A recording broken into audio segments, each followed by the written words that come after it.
Hello electric riders, welcome back to ESKelectric. ఈరోజు service వచ్చేసి ADMS GTR. Fault వచ్చేసి motor controller వీకింది. Motor ఫ్రీగా తిరగట్లేదు, hard అయిపోయింది మొత్తం. మోటార్ ఇట్లా తిరగకుండా హార్డ్ అయిపోయినప్పుడు వైబ్రేషన్ వస్తుంది.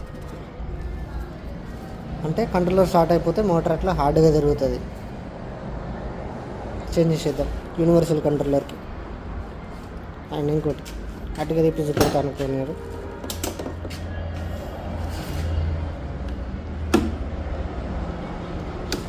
లేదు,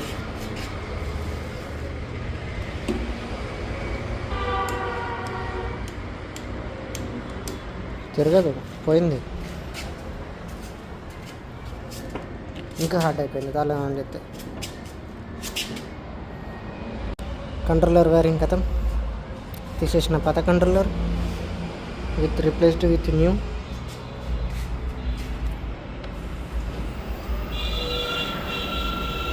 ఇంతకుముందు దీనికి పార్కింగ్ ఉండే, ఇప్పుడు క్రూజ్ కంట్రోలర్కి పెట్టేసిన ఇట్లా.